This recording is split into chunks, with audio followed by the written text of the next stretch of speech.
Hi, and welcome to this technical analysis insights video.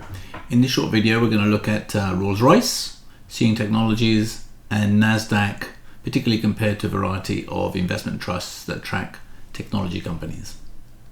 Hope you enjoy it. So without further ado, let's get to it.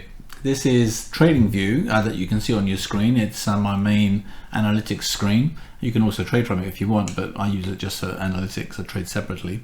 Over here on the right hand side, we've got all of the stocks that we're going to have a look at some insights on in due course. We're going to start with Rolls Royce, which is what is on the screen at the moment. So I'll get rid of that and let's look at Rolls Royce. The green and red that you see here, all these little bars, these are called candlesticks for those who haven't been on any form of technical analysis previews or insights before. The body of the candlestick is the opening and closing prices. So the bigger the body, the greater the gap between the opening and closing. And if it has a little wick, like you can see here with my cursor, that basically means the lowest or the highest that particular price was in that period. The period in this instance is a little D over here, which means D for day, and the period can be any period that you choose, and we'll stick on day for the meantime. The Rolls Royce chart has some quite interesting things going on at the moment. The red little dotted line here is in earnings, where the price closed down. The green is also earnings, where price closed up, and has recently it also had good results and the price closed up. The grey is called a Keltner channel, and I won't really describe it other than to say that if it's outside of the grey boundaries, it basically means that it's going to come back into the boundary at some point, usually in the near term. And the little white line in the middle is the midpoint of that grey channel, and generally if it's a bullish market, it trends back to the midpoint, as you can see here, and if it's uncertain market, it oscillates in and around that midpoint.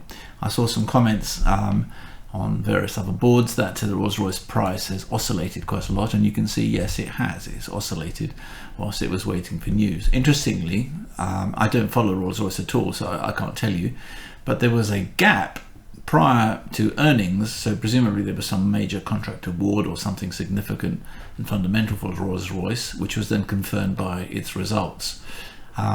Typically, when there's good news and the price shoots up, it comes back down as people take profits.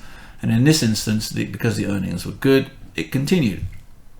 But the warning sign is it's well outside of this grey area. You can see it's more outside than it's ever been in the prior year. So this is a chart that goes back to the beginning of May 22, so just over a year on this chart, and it's further outside than it's ever been. That almost inevitably means it will come back down. Also, when you see large candles like you see here, then those candles are so impulsive that they inevitably come back down and they're sold. What we're looking at when we're looking at candlesticks, simply candlesticks, nothing other than candlesticks. This is called price action. You're analyzing price and seeing why the price has moved and comparing it to fundamentals. There's something else also interesting here on this chart, which is these gaps. There's a gap here. Gap means that the share price jumped here because of good news, here because of probably some form of contract award or some other corporate action, and then good news. And the price hasn't come back to fill that gap. Even if this comes back down into this grey channel and it hits the midpoint because it's bullish, it will still not fill the gap. And that answers the question that many people ask oftentimes as to why, not why, but do gaps get filled? We've got a separate video on the LTAG channel that talks about that. Do gaps get filled? Because it's such an important point to understand. Sometimes gaps get filled, particularly small intraday gaps, but if it's a large, fundamentally driven corporate action, corporate restructuring, good news, oftentimes that isn't filled, as was the case for Nvidia recently with their results in the last quarter. You'll notice that I can look at prices both on a percentage increase since a sort of 0 point, which I've set down here, or I can simply have it as normal regular pricing in pounds and pence, or 209p.5 for Rolls Royce. I suppose the key question for those looking for analysis at the very high level into Rolls Royce, and this is only very high level, is what will happen next. I don't know enough about Rolls Royce at a corporate level or as a company fundamentals level. I can see that without question it's going to come back into this zone at some point, and typically it will take a number of periods. So the period in this instance, as I've said, is a day, and it will come back into this zone. So if you're a Rolls Royce holder and this is one of your positions, I would take care, because there's a strong possibility, at least from all prior fundamental analysis, as you can see here, it's never been outside of this grey zone. That is an anomaly, an outlier, a black swan, call it what you like. So my perspective on Rolls Royce is doing well. The traders will come back and probably bring it back to its somewhere possibly between this jump and its high point at the moment. Hope that helps on Rolls Royce. The next stock that we'll have a quick look at to get some insights is Seeing Machines. As I understand it, Seeing Machines is an artificial intelligence company specializing in providing AI in vehicles to make them more autonomous in one way or another. Now the thing I want to point out on the Seeing Machines chart, which is interesting, is this huge M that you can see. If you look on Google and you type in M pattern, it's one of the most popular patterns for traders to spot. It's I have a variety of technical analysis books. Most of them start by a discussion of the big M, as it's called. It's the big M. Anyhow, this chart has some similar interesting things. You can see that there was a gap here. It wasn't filled for a very long time. Eventually it was filled nearly 6 months later, so a little bit different to Rolls Royce. But the thing with a big M is it shows tremendous hesitancy and uncertainty in markets. And the way that big M's play out is, if I draw a line, I can pick up a line here, and I'll go from the bottom of my M to the bottom here, approximately. That'd be about right.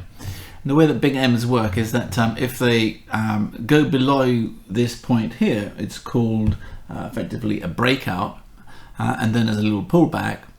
But if they don't stay above the neckline, this is called a neckline, typically in 64% of the cases it stays below the neckline. That's why so many traders focus on the big M, as it's called. It's because it's a very, very discernible pattern. It's easy to spot and it's easy to trade. People who don't know the pattern typically continue to go on fundamentals, to continue to aspire, but the reality of it is that if it breaks the neckline, in the majority of cases it continues to be below the neckline until something significant happens. Now clearly here, in the same way as for any earnings announcements, we can see that there's an earnings announcement due sometime in late September. There's a beginning of anticipation as to what may happen as at that particular news point. You can see it was the same for this particular announcement, and indeed in the same kind of time frame. So sometimes you can see on charts, even without any analytical tools, when things are beginning to hot up. The results were not as people expected or as was pumped, if that was the case. I don't know if it was or wasn't, but certainly the news was a disaster for Seeing Machines at that time, which would have been March of this year.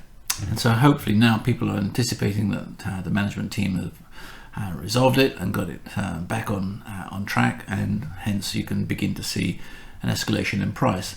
Warning, as per Rolls Royce, it's beginning to be outside of the grey area, but not by far, but it will come back down into this area. With this amount of rise without any form of red bars, which is a pullback, that's unusual. So you would naturally see a pullback to some degree.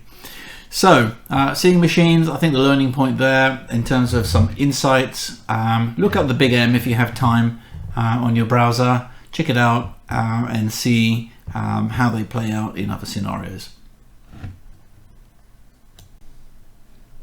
So there we have it, two sets of learning points from Rolls Royce and Seeing Machines, giving you, just by looking at the price bars, which is called price action, quite significant information without any particularly complex technical analysis, which in subsequent sessions on the Insights series that we're going to do, we'll have a look at. But for today, just simple price action gives us some very, very clear indicators, both for Rolls Royce and Seeing Machines. Hope you've enjoyed these insights, and I'll see you on the next one. Thanks a lot.